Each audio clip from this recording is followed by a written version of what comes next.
So why are we working on automated driving? Not necessarily why everybody's working on automated driving, but why we at TRI are working on automated driving is that number, that insane number of 1.35 million road traffic deaths per year, right? It's not robotaxi that's going to bring this number down. It's not normal driver assistance system that's going to bring that number down, because if you didn't have your driver assistance system, that number would be 3 times as high. It's something else. So that's why we have research in our middle name, is we need to, that's a hard problem. If it was easy, it would be criminal for humanity to not have solved it by then. So how are we going to solve that problem? Well, really what is missing, right? We're not idiots, and especially you are the generation of future non-idiots that are going to have to solve this problem. And really there's something missing there, right? And if you look today, and I just took, like you're all in the middle of the action, so you've seen a lot of other autonomous cars. This is like the Lexuses and the Toyotas you can buy today or very soon. And this is like the ones that are prototype level 4, level 5 self-driving cars that you might have seen around already before on the right. And there's something, besides they all look cool now, right? No KFC bucket on the top. We had those before. What's the difference, right? And one little difference is that these have nothing on top, right?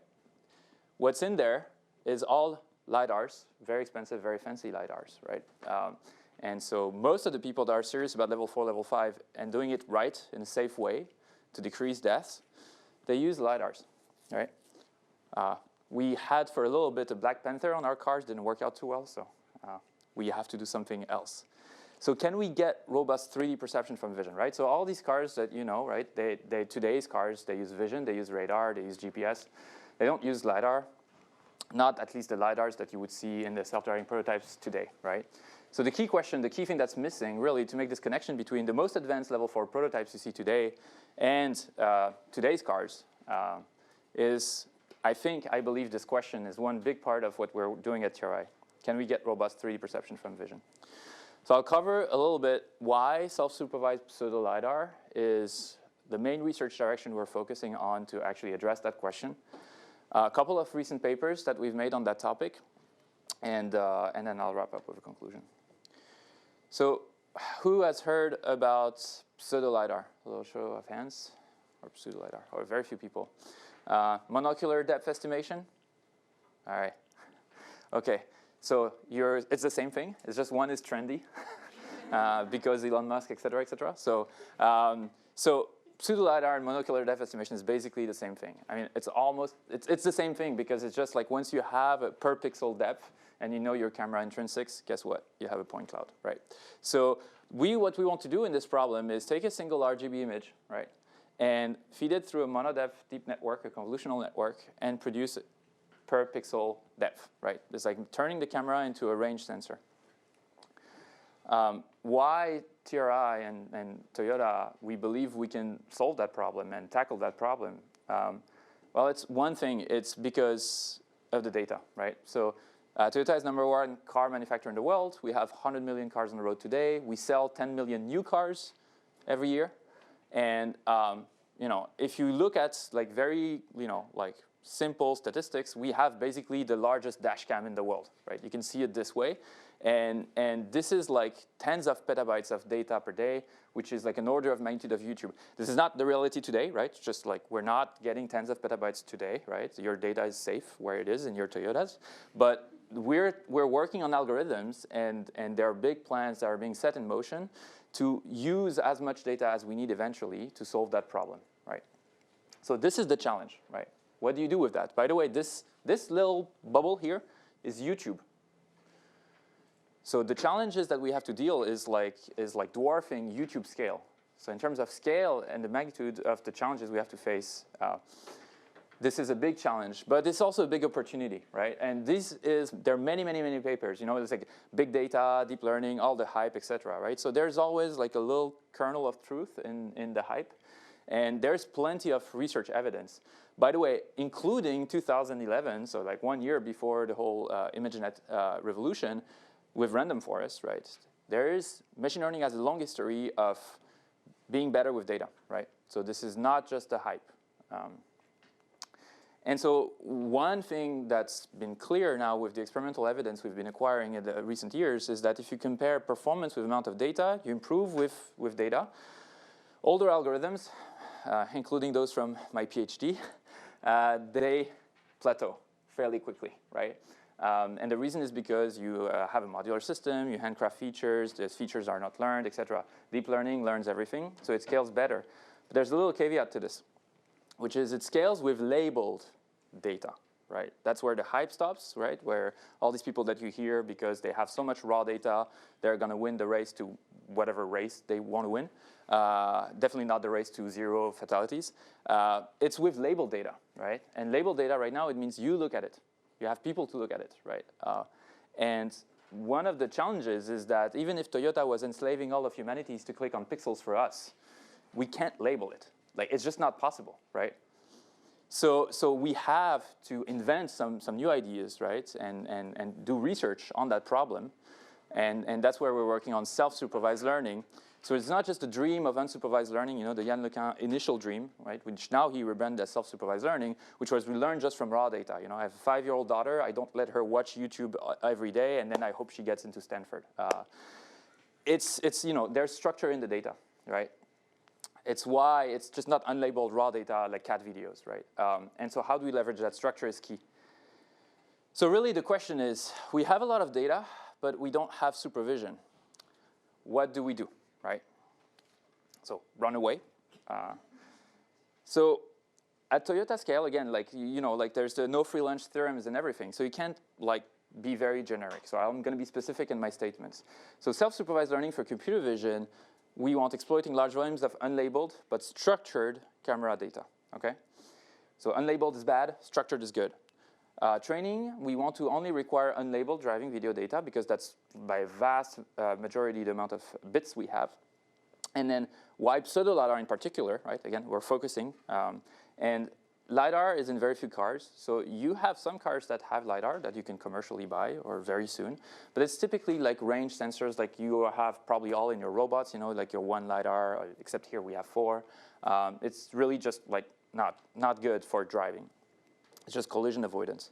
And so we use Luminars, which I don't know if you know is a startup that does like very, very advanced LiDARs with like a crazy range of like 250 meters because they operate in a 1550 nanometer range wavelength. So that's the cars like that. If you see like the rooftops, like the of our cars, of our prototypes around the valley, you will see like no KFC bucket. That's because we have these very expensive LiDARs in there. You don't want to have a Camry with that.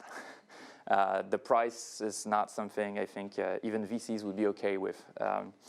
So cameras are ubiquitous. They provide rich semantic and geometric sensing. And really, like, so all the Toyotas now that you can buy, they all have cameras, radars, and like fairly advanced cameras.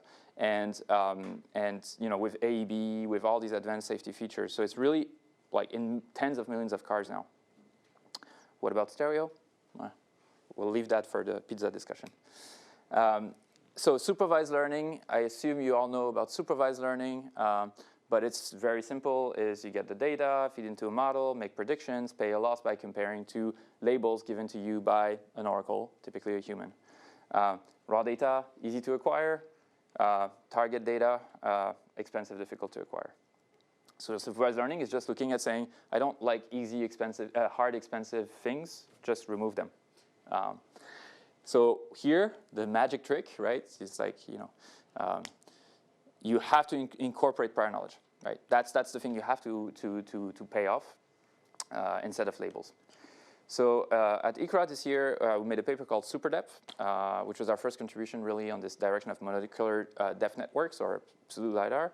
And so here, the idea is the following, is at training time, we will assume we have stereo data, right? So again, we're learning a monocular network such that at inference time, you can work on a raw monocular video stream.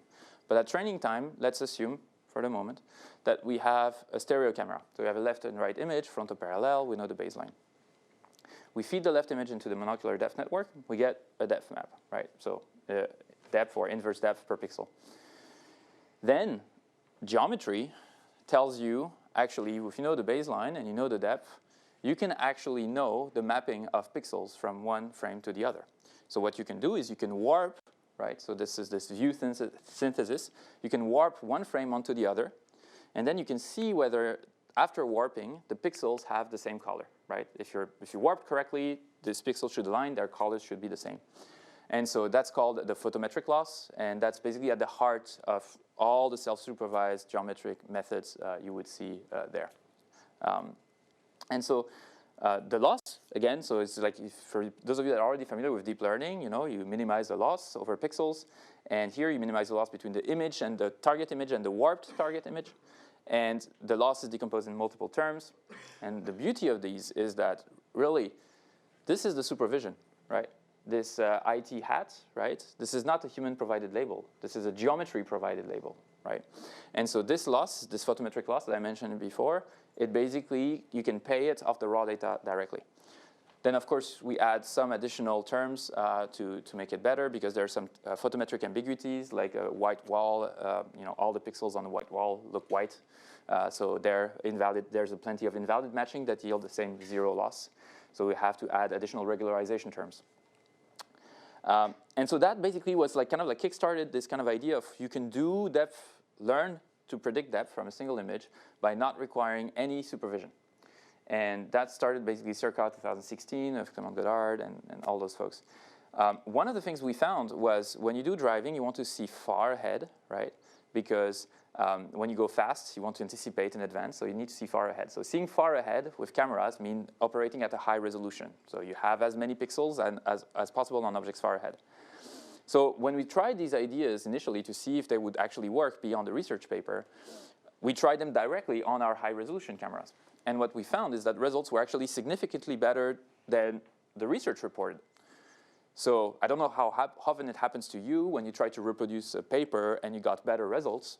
Never happened to me, always the other way around, if I get any number at all. And so here we were really wondering what's going on. Did we train on the test set? Like this usual stuff. And actually then, after investigating a bit more, what we found and we could reproduce was, well, it makes sense. Resolution matters because, again, we're warping a frame onto another, and then we're comparing the pixels. And I mentioned this white wall effect. If you look at the white wall from afar, everything looks white. So any wrong matching yields zero loss. You're not backpropagating. You don't learn.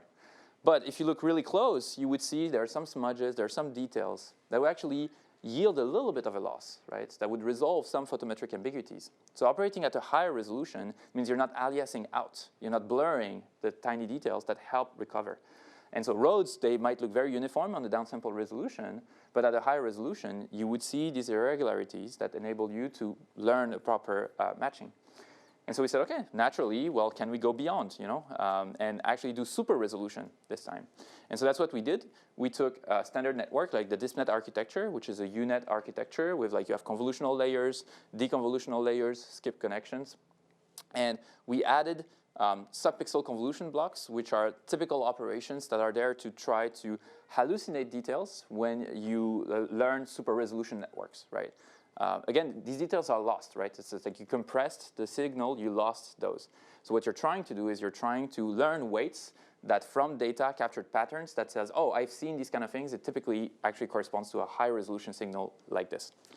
So we use that. I'm going to go quickly over those results because we have newer results, but we improved the state-of-the-art qualitatively, quantitatively. One thing that's really kind of you should ask as roboticists when people talk about depth, especially computer vision people like me that are not roboticists, you should say, show me a point cloud, right? I don't believe you. That, I don't know what it is. This is probably unscaled. In this case, it's not unscaled, but look at the point cloud, right? And so very few papers actually are showing point clouds because their point clouds suck. So I encourage you to look at more details. We have the video on YouTube. You can have a look at this. I wouldn't drive off of this point cloud, right, or do collision avoidance off of this point cloud, but it's starting to look like it's going somewhere. So we said, okay, let's go further.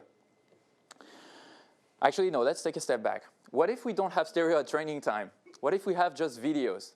Because remember, we assume we know the baseline. It's frontal-parallel, taken at the same time, so the world is static, right? And so you're warping one frame onto another with a very simple geometric relationship.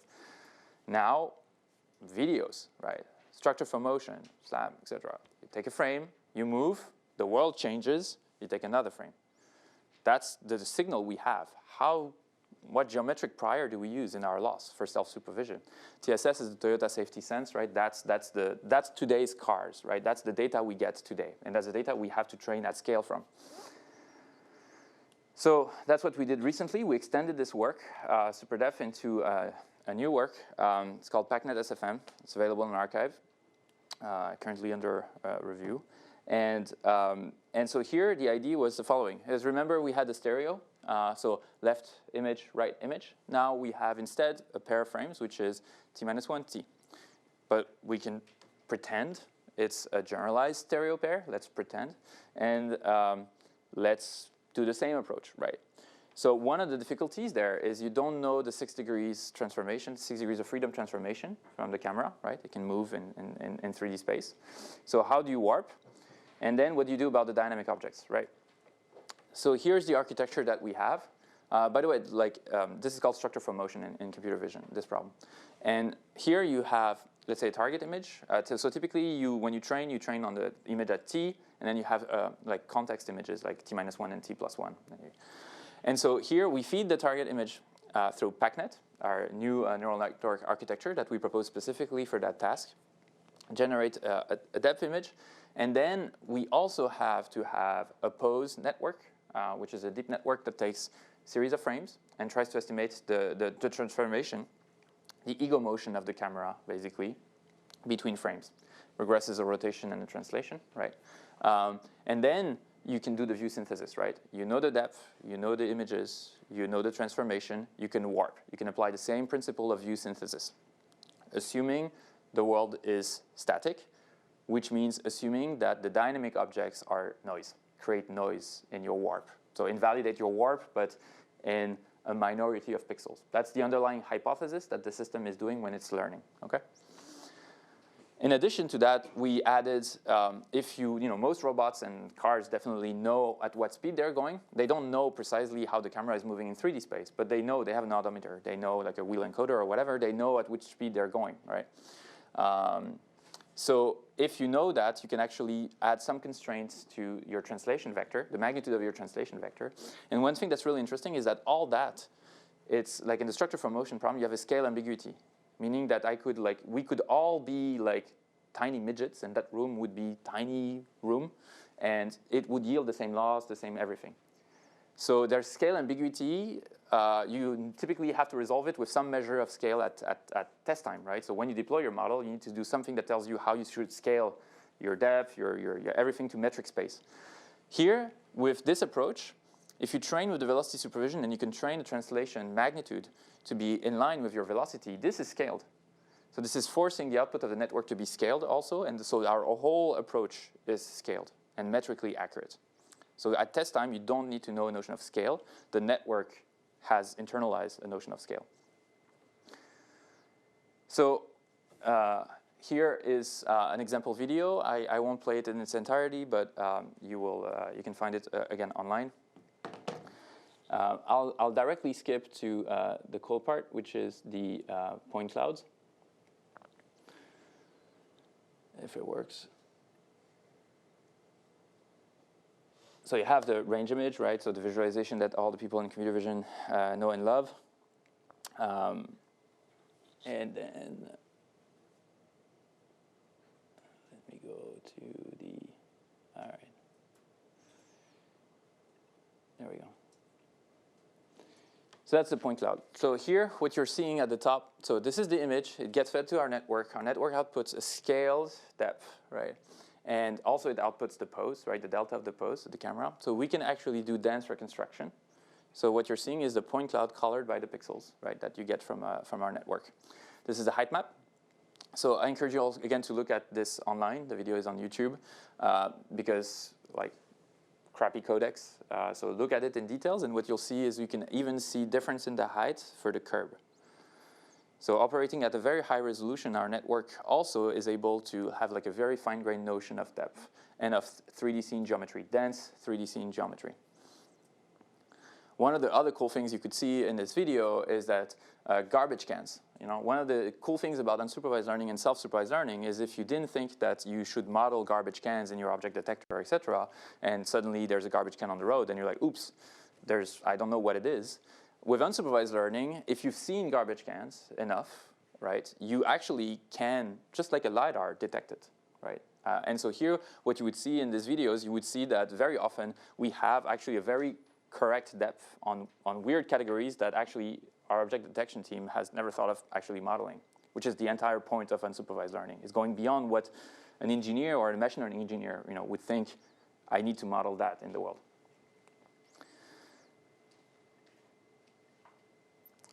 So just a little bit of the secret sauce in details, because I think one of the key contributions in that paper was really the architecture. There's a cool paper by Google Brain, Lucas Bayer and co-authors, where they showed something that's in hindsight obvious, but was not obvious until this paper, which is self-supervised tasks, right? Which notion of self-supervision, which geometric property or prior you're using, right? Have an affinity with the network architecture. So one of the very hard things about deep learning is how do you design this network architecture? Do I put 10 layers, 15 layers, 30 layers? How many, do I put 64 channels for that layer? Do I do a skip connection there? I mean, there's neural architecture search that's going on, but neural architecture search right now is like at the peak hype. It's just like, if I already have a good network, please gain me 1 more % by fiddling a little bit with the parameters around, right? That's how it works. But here, what we found is that we use, again, our prior in designing the network. And one of the things that was important was no downsampling. So if you remember the UNet architecture I showed you before, is like we take the full image, we convolution, downsampling, convolution, downsampling, convolution, downsampling, upsampling, convolution, upsampling, convolution, right? And we say resolution is very important. Then why are we going through the effort of destroying all that previous information and trying to reinvent it, right? And the reason is technical debt. The reason is because these networks were designed for images, right? The encoder-decoder is because the encoders are image networks that are designed to classify an image by saying that image is people, right? I don't care about the different people. It's like that image is whole people. So you want to collapse all the pixels all on you, right, to a single class. So we said, hey, well, instead of taking those networks that exist, that are designed for image classification, that degrade spatial information a lot, and then trying very hard to hallucinate the details back, let's just not degrade that information. Let's just not destroy it in the first place. And so here, instead of max pooling, right, we do packing. And so packing is the same thing as for compression, right? Image compression, you can imagine that here what we want is, instead of decimating the signal, we're learning to compress. We're learning a transformation that says, here are the noise, remove that part, I consider this as noise, and really preserve the information content that I need for my photometric loss, right? And so here what we do is we learn blocks, and I'll show you a little bit of intuition, that learn to compress, right? Learn to do a lossy compression of the signal as input. And then same thing, the no upsampling, we learn to unpack, to basically decompress. So it's like basically learning a codec in a sense. So here's the packing and unpacking blocks, a little bit of technical details. So this is what people typically do, right? Is like when you do max pooling and you do upsampling, you're basically just turning a Gaussian into a pixel, and you're turning a pixel into a Gaussian, right? That's what you're doing. You're blurring things out, right, or decimating. Here, instead, what we do is we take the whole signal, and then we do this interesting aspect that's intuition that came from super resolution, which is when you have tensors in this shape, right? B, C, H, W, right? So B is the batch size. So let's say you just have one image. B is 1. C is the number of channels, right? So when it's a color image, it's 3 channels. But further down, it's your size of your representation, your intermediate representations. H is the height, width is the width in pixels. So one of the things you can see is you can say, well, if you view this as a tensor, you can actually reshape the underlying tensor, the structure, the pixels, in different ways and reinterpret basically that tensor's dimensions. So here, this is what space to depth does. It's a very simple operation that basically just says, hey, what if I want to reduce my resolution, H and W, by a factor of 2, right, along each dimension? So H divided by 2, W by 2. What do I do with the rest, the remaining pixels, right? So max pooling would just say throw them out, right? Here we say, well, actually just pack them into the channels. So you're taking basically a 2 by 2 region, and instead of replacing it with the max value, you're saying, let's replace this 2 by 2 region by a 4-dimensional vector, right? That's it. That's really just it. So for those of you that know NumPy, PyTorch, it's a reshape. That's everything you're doing, right? And so then what you have is now you said, I traded spatial details, and I reinterpreted the spatial details as features. And now I can learn to compress that feature space into a lower dimensional feature space. And so we're doing an expansion and contraction there because that feature space is probably not a very good feature space for convolutions because convolutions are translation invariant. You're taking spatial details, packing them along the channel. So yes, so you're just reinterpreting them. So it might not be very easily learnable. So we expand them into a higher dimensional feature space where convolutions make more sense. So that's why we use a 3D convolution. And then we pack them, right? So we're doing expansion, so reshape, expansion, contraction. It's a little bit technical, but the end effect that it has is it basically expands vastly the receptive field, right? Which is a key problem in computer vision is like convolutions, 3 by 3 convolutions, they make a decision based on the 3 by 3 pixel region. And so you have to stack a lot of those if you want to reason across the scene to say like, oh, that's a road pixel, that's a road pixel. Yeah, I know, because they're close, right? So here you basically have some kind of like a tiling effect that happens in that network, which enables you to say, I don't care that all these pixels are really, really close to each other. Like putting exactly the same weight on things that are very, very close is like redundant, right? It's like a waste of energy, a waste of parameters. And so here it's basically doing some kind of tiling. Basically, this is like learned, right? To say, hey, if I want to see further, I need to trade off some of the like redundant things to basically pay less attention to things that are redundant, and so that I can spread my attention a little bit further with the same number of parameters, right? Unpacking is similar, but in the reverse operation.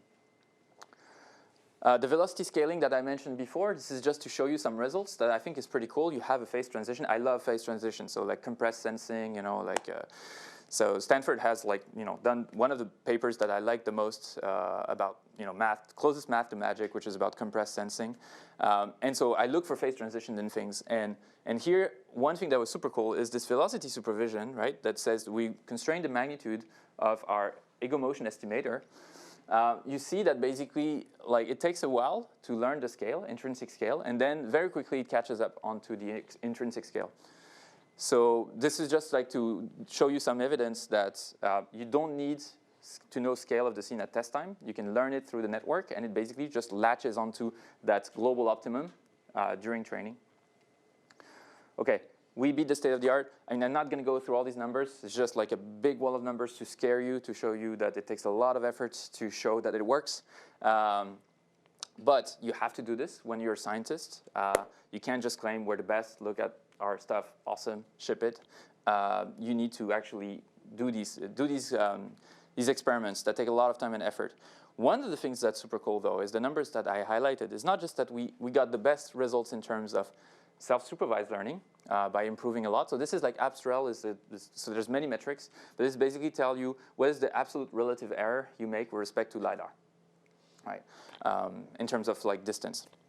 And one thing that's very interesting is that for the first time, and I have made that claim to try to see if people would disprove me. So far, nobody has disproved me, even myself trying to find in the literature.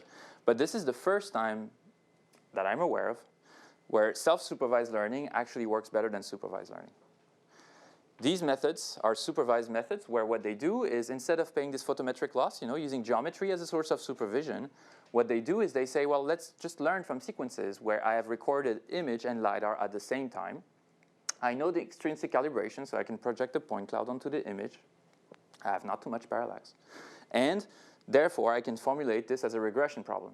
That's how things started, by the way, with Jan LeCun, et cetera. I was like, pixel as input, regress the depth, target depth given to me by LiDAR. These are the state-of-the-art methods for supervised learning. And now, by a tiny little bit, but still, we are better than supervised methods. So I'm super excited about this because this is on KITI. KITI is standard benchmark in autonomous driving in the research community. It's ridiculously small. It's tiny. That network is very big. And so here you would say, well, tiny data, very big network, you are so overfitting. We have actually done experiments where we showed that this network actually generalized better than any other network on other data. And so here, how's that possible, right? And the reason is because, again, we capture a better prior, right? We have more structure baked into our network and in our loss. And that's how, with more parameters, we can learn better and generalize better. So these are some results that show this. So this is like basically trained on Kitty, and then we extend it to new scenes, right? So yeah, at the end, cool. So one of the things here is you can't call it a pseudo-Lidar network if it's not deployable as a LiDAR, right? A LiDAR sensor, in clear, good conditions, you put it on a car in Singapore, you put it in a car in Tokyo, you put it in a car in US, it will give you depth. You're not going to say, oh, no, I don't trust the Tokyo version of the LiDAR. No, no. You know, it's a sensor. It's an active sensor. So our system is learned. It's not an active sensor. It's a passive sensor that's hallucinating the depth from how things look by capturing it from data. So generalization performance is a key aspect of being able to make any claim about the usefulness of pseudo-Lidar.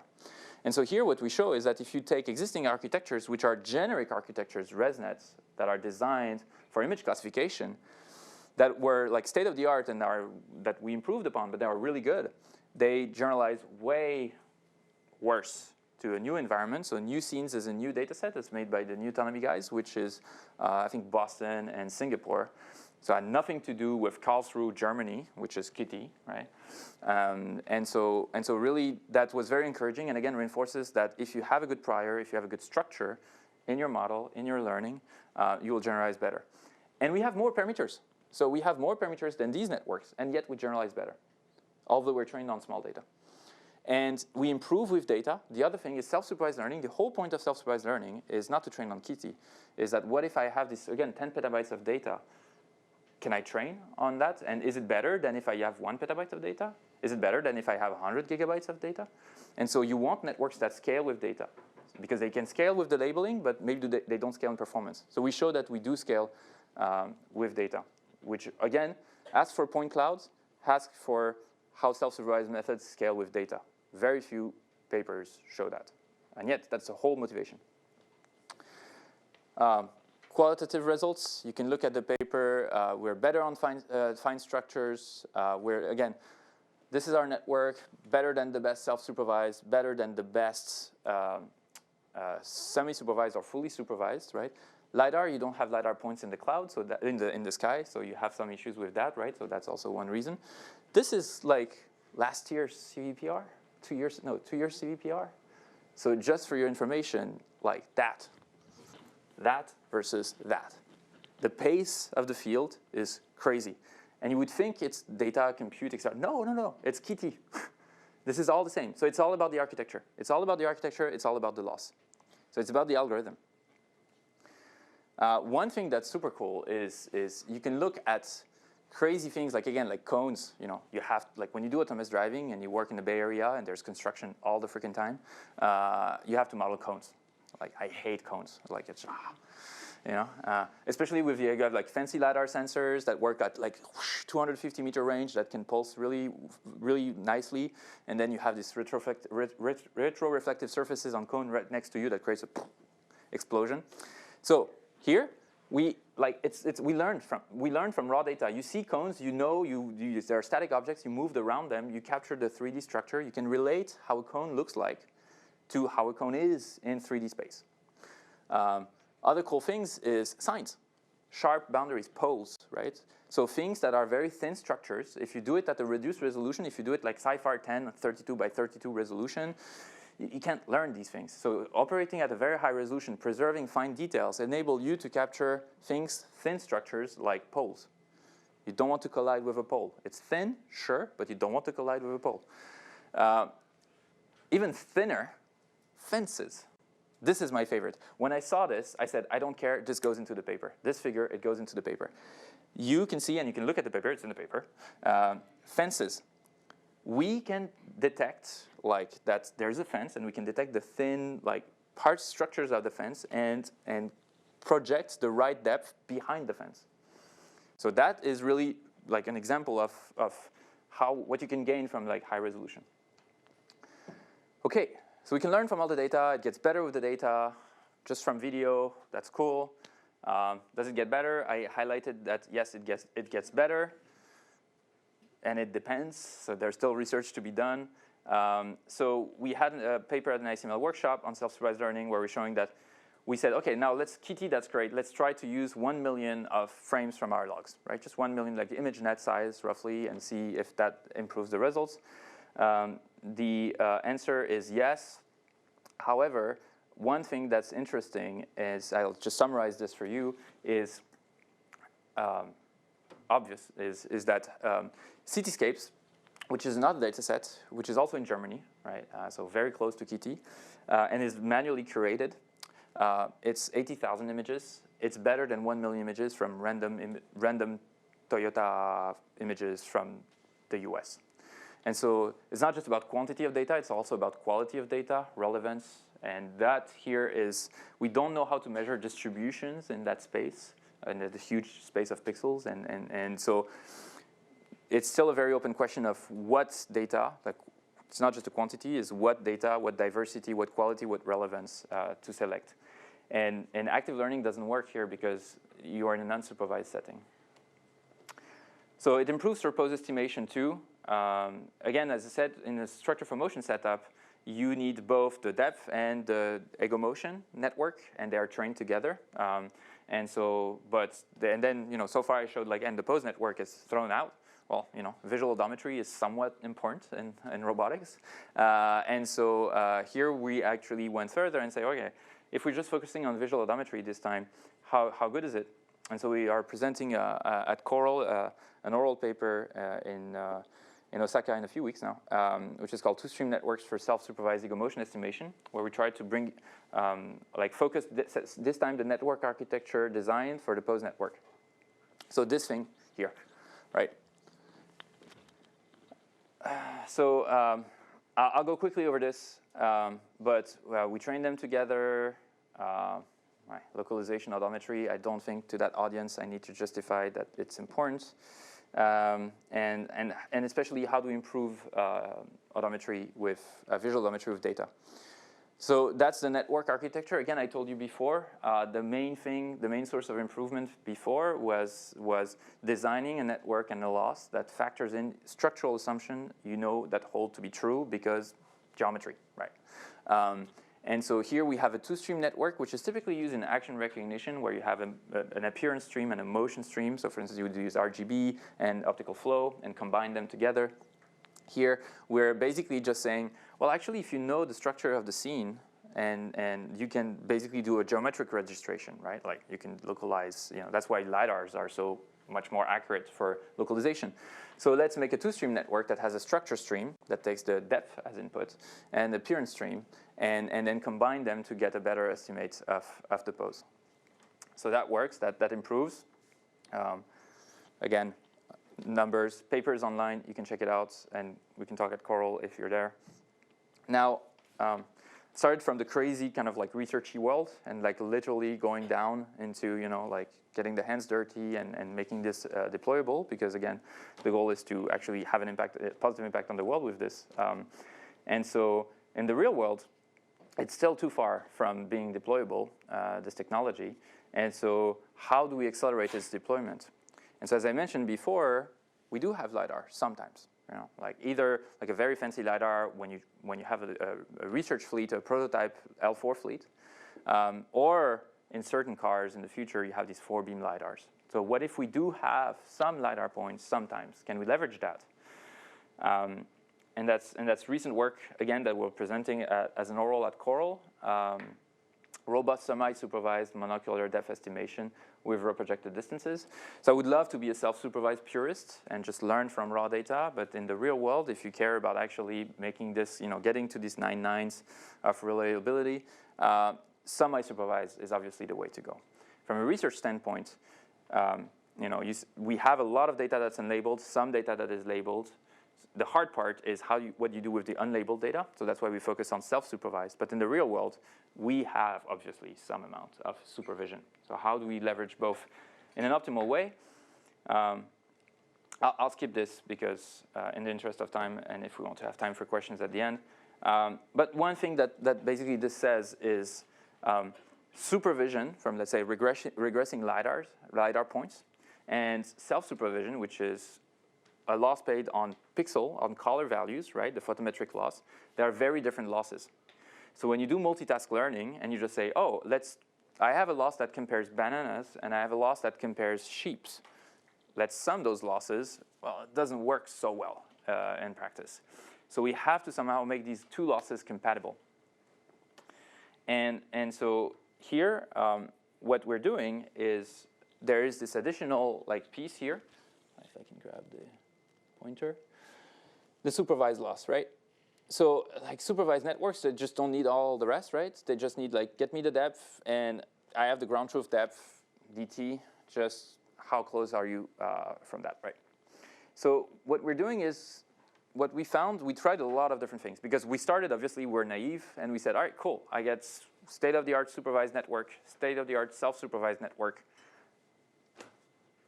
make them have babies, and these babies will be beautiful. The first baby was not beautiful, I can tell you. So then we said, okay, why? And so we came up with this approach worked the best, which is self-supervised pre-training. So one of the other things is that, again, you have a lot of data that's unlabeled. You have some data that's labeled. One traditional way to do it is do some pre-training on the unlabeled data and a little bit of fine-tuning on the labeled data. So this is basically what we've done, with the little difference that we maintain also the self-supervised loss in the second stage. So you do self-supervised pre-training, then you do fine-tuning with the supervised loss, plus a reproject, so a reprojected supervised loss and the self-supervised loss. This reprojected loss is important, and this is basically the illustration of the reprojected loss, which is the main contribution in the paper, which is when you're doing this supervised loss, you're comparing distances between 3D points in Euclidean space, right? This is very different than the view synthesis, which is comparing other 3D points, but these are RGB values, right? So this is completely different. So one of the things we found is that we're basically reprojecting the 3D distances onto a distance between pixels. And then we're normalizing these two losses such that it's better behaved numerically. It's mostly numerical optimization considerations that enable this to be better behaved at training time. One of the benefits, by the way, of using the supervision that I haven't mentioned is that you capture scale, metric scale, in your network much faster, right? So it works great. Actually, I'll show you the video. And one of the cool things that we investigated is, so here what you're seeing is you're seeing the image, or you're seeing the point cloud. So this is the point cloud. So for those of you that are familiar with the Kitty, they use a Velodyne VLP, HDL64, which is a 64-beam LiDAR. And they accumulate the scans over a little bit of time to densify the point cloud, right? And so you're seeing the height map, the point clouds that are red and green, etc. These are from the LiDAR. And let me pause this just a little bit. Right. And so what we are doing is we're doing our monocular depth network, takes a single image at a time, and then lifts the pixels to 3D, right? And there you're seeing, again, this dense reconstruction that I was showing before. And we're just superimposing with the LiDAR to see that how close are we to the LiDAR. Remember, our network is metrically scaled. This is metrically scaled, so this is accurate. So if this, you could drive off of this. Don't, but you could. Don't. And so here, what you're going to see is what is the supervision you leverage. So the supervision you leverage could be the full point cloud, right?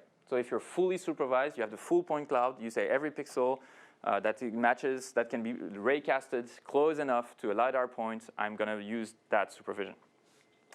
And now one thing is, what if you have, instead of 64 beams, what if you have 32 beams, right? So you could decimate, right? So what if you go for the cheaper Velodyne model, VLP32C, for instance, right? Or, even maybe, what if you had 16 beams, like the VLP16, which I'm pretty sure robotics folks at Stanford have been using, and all the way down to four beams, which is the continental type, like four beam LiDAR, etc. And so what we found in the paper is that when you train with supervision, that's degraded in number of beams. So you train with 64 beams, or you train with 32, or you train with 16, or you train with 8, or you train with 4. Our model's accuracy is like degrading very slowly, which means it's very robust to the decimating the LiDAR or using a very cheap LiDAR. And the last point I will make is one additional work we've done is obviously to drive in the world, to have a robot that can interact with the world. It's not just about 3D, right? It's not just about understanding geometry. It's about also the semantics. So we do also a lot of work on semantic segmentation, object detection, all these kind of things. And obviously there's a relationship between semantics and geometry. And otherwise our monocular depth networks, they would not work, right? Imagine you take a picture of a scene and you say, you can tell how far things are. The only reason I can tell like how far you are is because faces, right, have an equivalence relationship between their appearance and their distance, right? A smaller face, like you have big faces and small faces in the world, right? There's all kinds of faces, but you don't have a 2-meter face and a 2-centimeter face, right? So you can tell from experience, from not having seen all your faces before, I can tell how far you are, even if I take a photograph and I was looking at the photograph, right? That's why monocular depth works. So there's obviously a relationship between semantics and depth, otherwise it couldn't work. So how about we leverage that semantic relationship a little bit more explicitly? Now the caveat is, and so we have a paper under review for this, not yet an archive, but will soon be, semantically-guided representation learning for self-supervised monocular depth. And at a high level, this is how it works.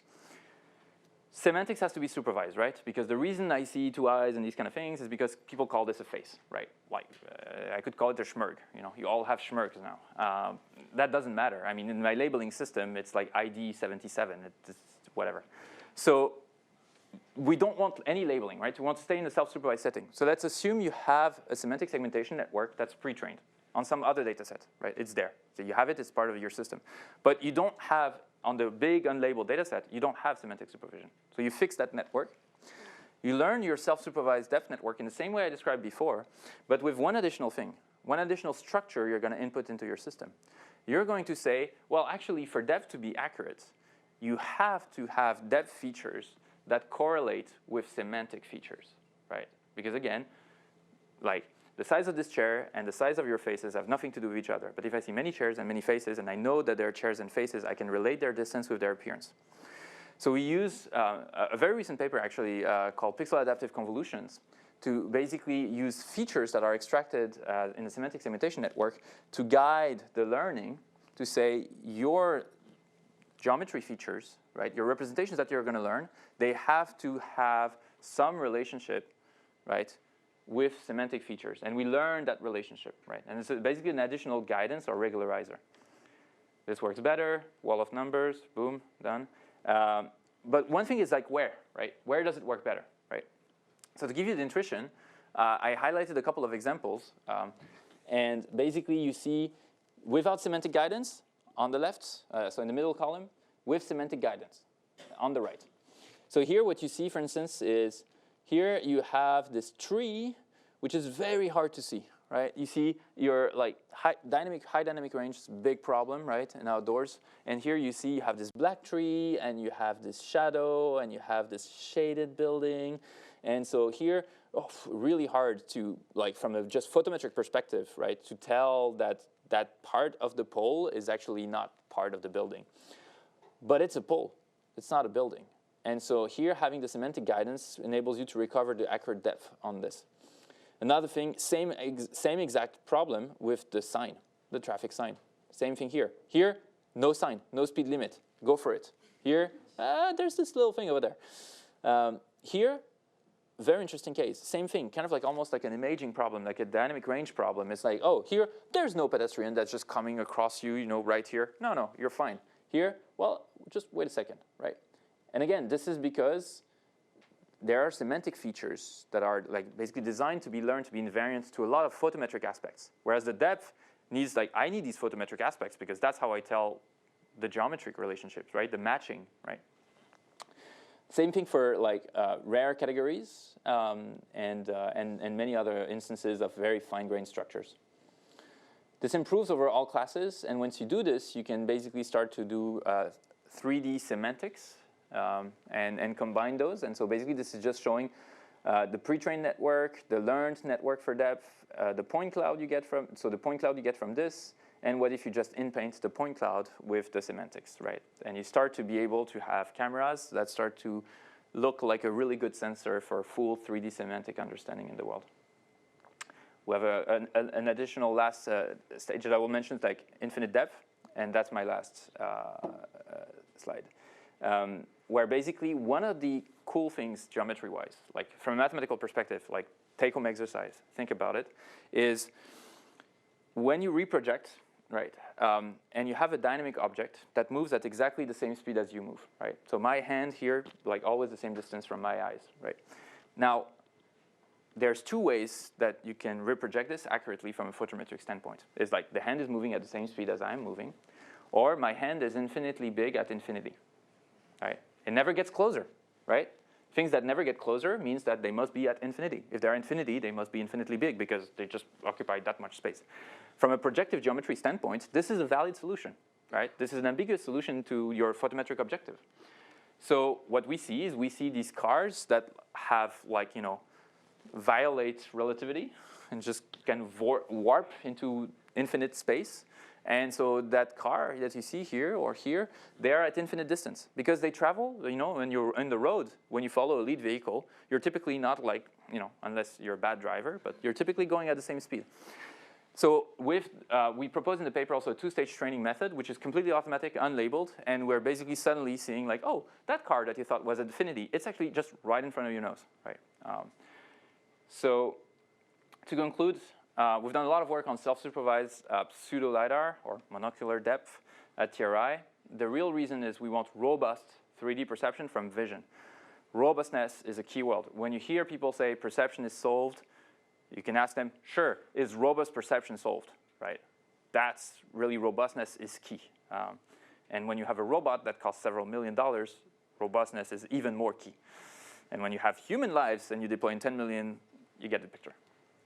So use geometry for scalable self-supervision. That's basically kind of like the key message, structure, structure, structure. If you've been at iClear, the top deep learning conference, before it was unsupervised, no structure, and now everybody's saying, how do I put structure in my deep nets, right? So geometry is really the key. We talked about stereo depth, super depth, and PackNet. Semi-supervised also. Again, if you combine losses, make sure you're not comparing bananas and sheeps. And one cool quote that I think is really nice. It comes from a really interesting professor in computer vision, Alyosha Efros, is the revolution will not be supervised. So when you think about robots, it's kind of scary, right? To say like, oh, robots are not supervised. Is, you know, like my advisor gave me this robot, it's going to crash and like fall through the stairs, and oh my God. And when you think about deploying into a real world system, like you can imagine how we freak out on a daily basis. And so you have to really be bold but safe at the same time. And so I think that's what really we're trying to do. And really, the key here is we're not magic, right? It's science. It's actually a lot of geometry. I bought, again, the old Zisserman geometry book, right? Like, I went back to my roots because it's a structure that you want to leverage. And in the real world, the data is also mostly unlabeled, right? It's not unlabeled. It's not labeled. It's mostly unlabeled. And that's the key thing. All right, thank you.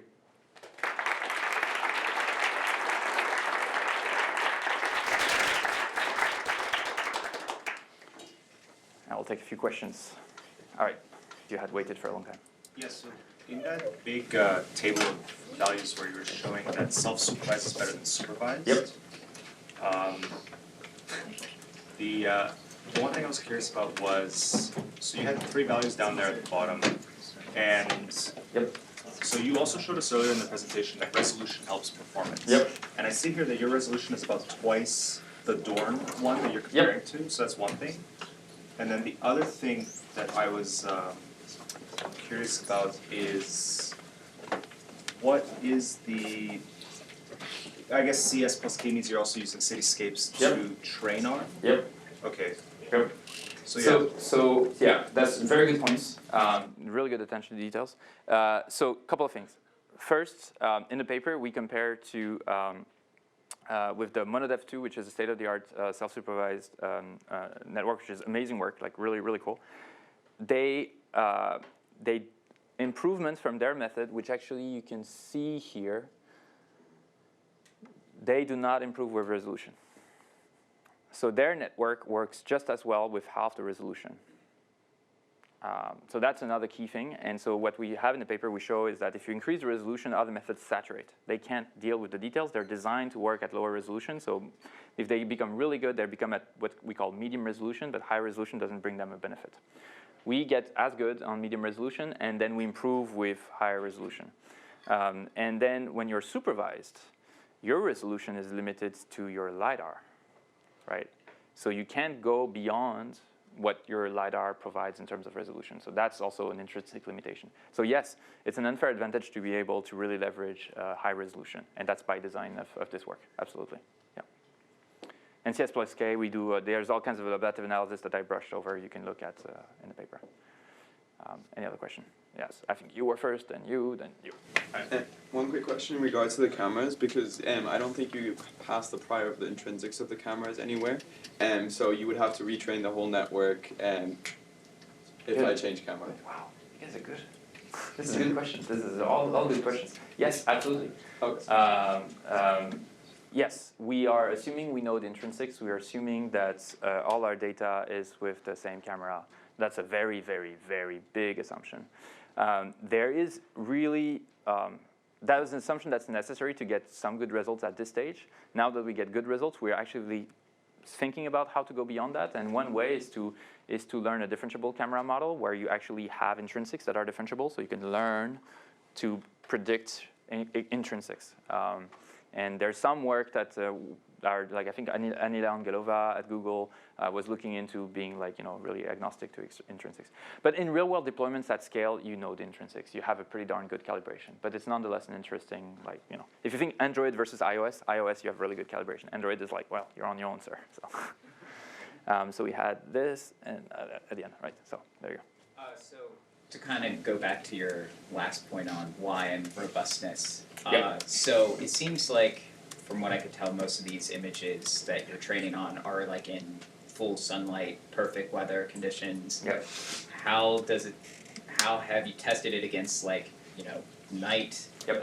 Against rain or lots of reflections or super HDR related images? Pressure is building up for the next question, so you got to be all smarter, like, in increments. So yes, we are not testing for night. That's outside of our safety domain right now. So LiDAR obviously has benefits, near-infrared cameras, etc. So visual light, if you have no light. But one of the things we have tested in is rain. So rain, that's one of the big pushes that actually convinces people to say, let's try to make, like, let's do research on vision to really, like, we need it, is rain. So I mentioned the luminar sensor, right? So the 1550 nanometer range, the reason that it has better, like, range and depth perception is because at the 1550 nanometer range, you are absorbing the laser pulse faster, which is more eye safe at higher pulsing levels. But if it gets absorbed by water better, then under the rain, you have these big problems. And also in the more practical design of the robot, like we have to tilt the lens so that, or have ultrasonics and so that you don't have raindrops, because if you have raindrops, you have a big blind spot, etc. So vision, like raindrops is noise. Like you can still see it's just added some noise. So what we found is that these methods are very robust to rain, because if you train with rain, if you collect rain data, so here it doesn't happen too much, but we have an office in Ann Arbor. We do have rain data. And Tokyo. So one of the big things, actually that T-shirt is next year, we're doing a big demo at the Tokyo Olympics. So Toyota is the #1 sponsor. And we're going to have a fleet of cars that have continuous operation for like 30 days. And it's typhoon season. So like, So the good thing about it is it doubled the motivation to get vision to be really good.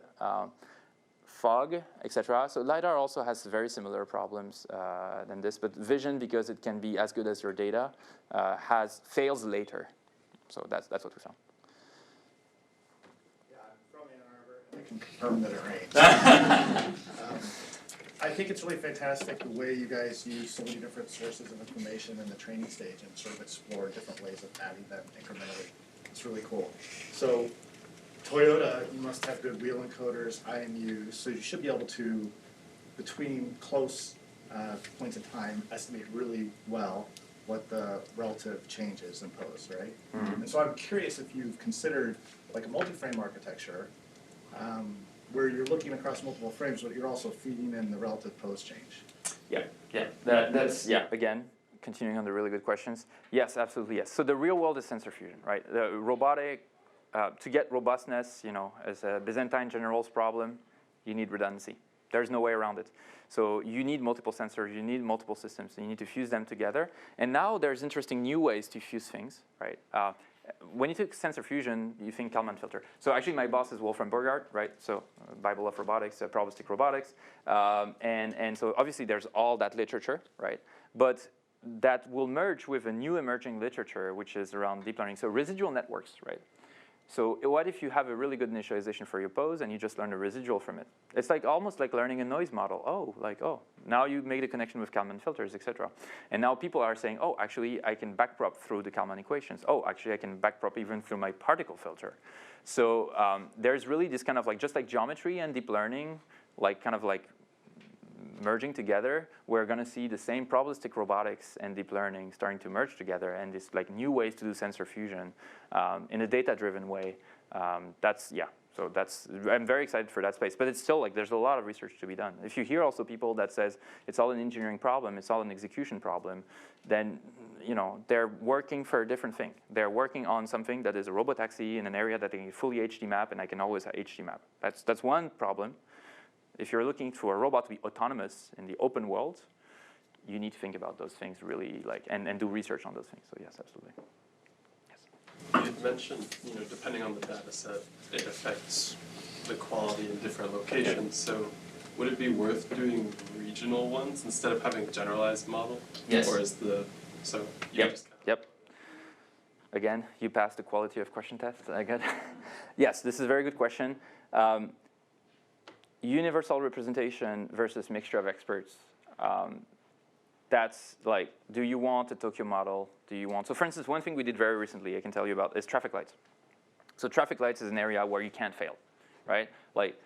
Some robo-taxi company, not some company that's doing taxi that wants to become robo-taxi, first deployment to San Francisco, within the hour, burn a red light, right? You've all seen the YouTube video. So it's really hard. You want to be in their defense. It's really hard. You have to be really, really, really robust. So now, really robust in the U.S. Awesome. Go to Tokyo. Wait, all the traffic lights are like this. Wait, traffic lights are like 2 rows. Wait, traffic lights have states that are conflicting according to the U.S. traffic lights. So you can have something that tells you literally you can go. No, wait, you can't. And you're like, wait, what? And then you're like, oh, let's use structure, and let's use a state machine, and oh, we can actually learn that state machine, and oh, let's learn transitions, etc. You go to Tokyo, take that, garbage can, right? So how much do you specialize versus how much do you say, tabula rasa, I assume nothing, I would just learn it from data, which is going to make you very slow and very risky. Very active research, and again, it has to be on a case-by-case basis. But one thing that I believe on a general note on this is that representation learning, right? A car is a car. Certain things look the same or are the same. Certain behaviors are shared because we're all humans, right? And gravity is there, and all these kind of things. So there is a common bottleneck. There's a really cool paper by Stefano Soato on the separation principle for control in the age of deep learning, which is on the information theoretic side of things, right, which is this notion of information bottleneck. And you want to have a state that is a summary state of what is common across the world for your particular task. And then you want to have a specialization, right? Everybody's doing multitask learning, right? So for vision, you see as a common backbone and multiple heads. The key question is, what is shareable? what is a good state that is shareable? And then, depending on that, if you share a lot, you can have a single multitask model. If you share very little, you can have separate models. And in between, you can have some form of mixture of experts that can be geolocalized, or you can switch which branch you're going through. And you have a conditional architecture that says, like, oh, here, take the Tokyo branch, et cetera, et cetera. Right? So this is open and on a case-by-case basis. It's a very hard question.